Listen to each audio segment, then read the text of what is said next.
Alright, so I want to start this video off by saying, Arizona, what was that performance last night from you guys? That was probably the worst game of baseball I've watched all year.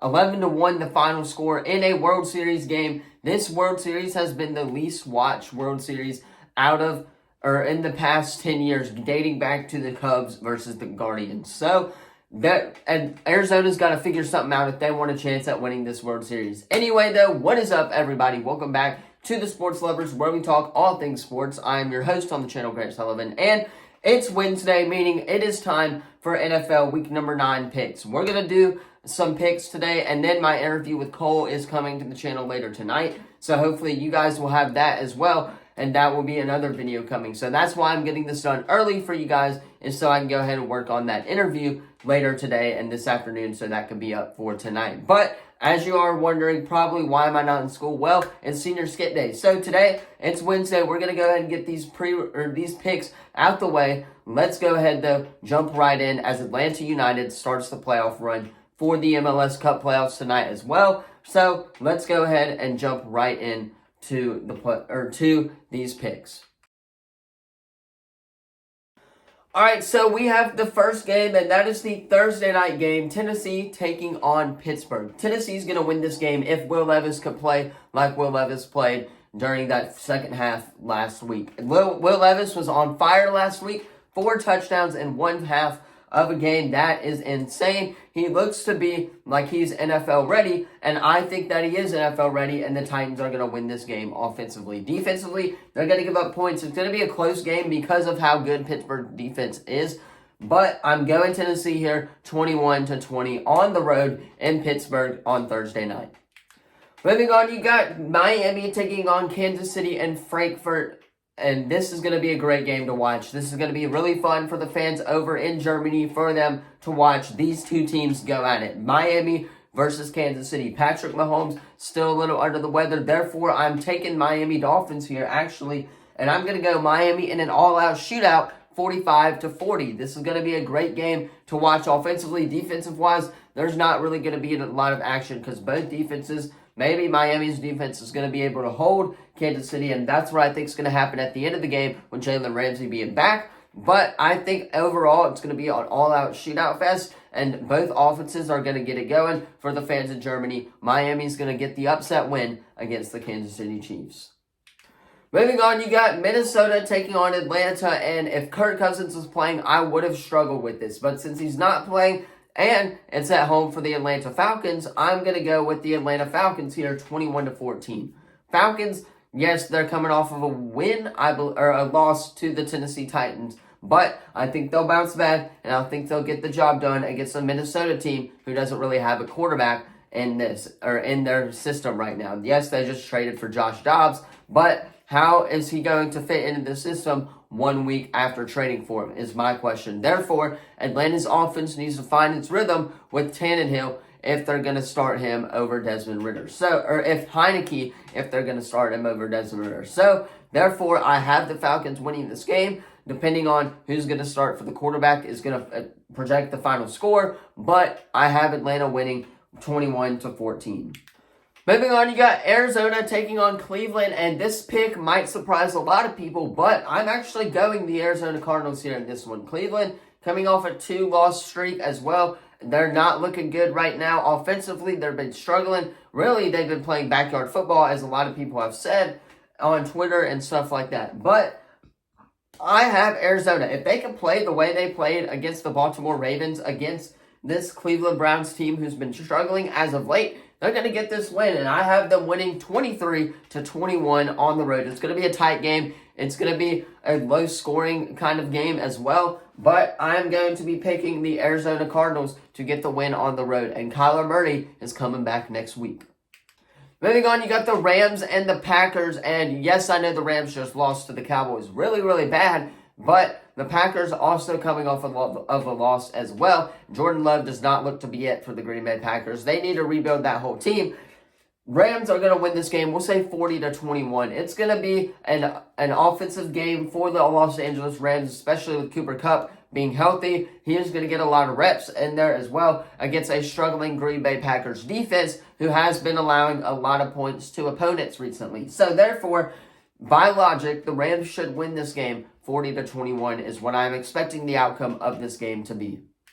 Moving on, you got Washington and New England, and Washington, I have them winning this game as well. New England is struggling. Is Bill Belichick on the hot seat yet? Maybe. Who knows if he's on the hot seat yet? But it depends on what is going to be happening around let me take that back. It depends on what Washington's offense is going to look like going into New England. Now, if they're going to look like what they looked like last week, then they're going to get the job done. And I'm going to say they get it done 31-20 on the road in New England. Moving on, you got Chicago going into New Orleans, guys. This shouldn't be a question who wins this game. New Orleans is going to win 41-3. I think it's going to be an offensive showing for the New Orleans Saints against the Chicago Bears, especially with Tyler, whoever his last name is, and the backfield for the Chicago Bears. They're going to struggle offensively against this really good New Orleans Saints defense, and the offense is going to put up numbers against a struggling Bears defense. Against a struggling Bears defense. So therefore, Saints are going to win this game 41-3. Let's go ahead and move on. Moving on, you got Seattle taking on Baltimore, and I have Baltimore winning in a close matchup. This game's going to be really, really close, and it's going to be low scoring. I have Baltimore winning 21-23, and Baltimore gets the win at home. Now, Seattle's going to score points. They're going to put up numbers with DK Metcalf, with JSN, with Tyler Lockett. They're going to get their receivers involved in this game, and it's up to the Baltimore defense to withstand that, and I think they will, and Lamar Jackson's going to go down and score a game-winning drive for them to have the game-winning field goal. That's how I see this game ending up happening. Ravens are going to get the win, but it's going to be a close one. Moving on, you got Tampa Bay and Houston. Houston, one of those teams struggling as of late. Tampa has not really been struggling. They've been kind of getting on that hot streak of wins recently. Therefore, I'm going with Tampa here. I'm going to say 21-14. It's going to be a really close game. C.J. Stroud is not going to look good offensively during this game. I just feel that coming once again. He didn't look good against Carolina, so why is he going to look good against the division-leading Tampa Bay Buccaneers? But therefore, the Bucs are going to win this game, and it's going to be a very, very close game. I have the Bucs winning 20-14. Let's move on. Moving on, you got Indy taking on Carolina. Carolina riding off their first win on the year, so congrats to Bryce Young. Bryce Young also getting his first game ball, his first touchdown, or his first win at home as well. So a lot of firsts for Bryce Young. But they are taking on an Indy team who has not let up. They've been putting points on the board against these really, really good teams like the New Orleans Saints, like the Jacksonville Jaguars a couple weeks ago. So I feel like Indy's going to win this game, but I'm taking Carolina here, and I have faith in my boys that they will win 22-20. It's going to be a close game. It's going to be a low-scoring game because of how bad these offensives really are and how good Carolina's defense can be depending on the situation. But therefore, Carolina's at home. They're just coming off a win. Expect them to ride high. They're that win streak, and they're going to get the job done against a Colts team who does not have Anthony Richardson. Carolina wins 22-20.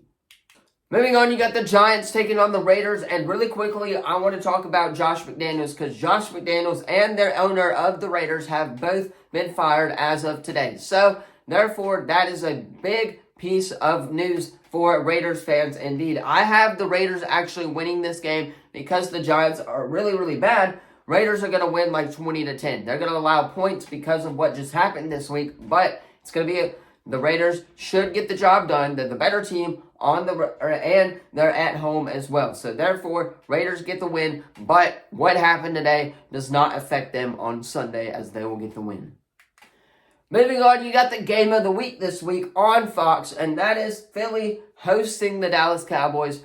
This one's a close one for me, but I'm actually going Philly here at home. Yes, it's at home. Philly's been riding high recently as of late, beating the Dolphins, beating some of these really, really good teams, and the Cowboys are no stranger to being a good team. But, however, Philly is at home, and they play really, really good at home. So, therefore, I have the Eagles winning, not the Phillies, 31-30. This is going to be a close / high-scoring game on Sunday. This is a clash of the ages, and I think they're going to split the season series 1-1 when they go back to Dallas if everything goes as planned. But In the meantime, as of this game, Philly's going to win this game. I like Philly's offense. I like their defense, and they're going to hold Dak as well. Philly's going to get the win 31-30. Moving on, you got the game of the day, the Sunday night football game that was supposed to be played last year, but we all know what happened last year. Buffalo taking on the Cincinnati Bengals, and I'm going Cincinnati here 35-28. This is going to be a battle, a really, really good battle. It's going to be somewhat high scoring, but it's also going to be somewhat low scoring as well. Josh Allen, Joe Burrow are going to be going at it during the first half, and I think the defenses are going to be what gets them for the Cincinnati Bengals and for the Buffalo Bills. That being said, it's at home for Cincy. Cincy's going to get the win on Sunday Night Football, and hopefully this game gets played the right way. Moving on, you got the worst Monday Night Football game that they could possibly think of, Jets and Chargers, and I'm just going to say the Jets win 17-14 because it's the Chargers. Jets riding high these last couple of weeks. Chargers, on the other hand, not looking so good. So, therefore, that's all. Jets are going to get this win. Sorry to end this video on a bad note, but it is what it is when you have these types of primetime games. Anyway, that is going to be all for today's video. Let me know what you thought of it in the comments down below. Don't forget to like the video, subscribe, turn that bell on. We do our best to post on this channel every single day. Really quickly, I want to give my reaction to the college football playoff top 4. They had Ohio State at number 1. Georgia at number 2, Michigan at number 3, and FSU at 4, which I think is really, really is fair to these fan bases as well. Michigan, I think they took into consideration the cheating scandal that's been going on over there and how Georgia has been playing as of late. So I really like these picks. I got it wrong, but I agree with the committee on this one as Ohio State's resume looks a lot better. That's just my thoughts on the situation, though. Let me know yours in the comments down below. Don't forget to like, subscribe, turn that bell on. Thank you all so much for watching, and I will see you guys in the next video. Peace.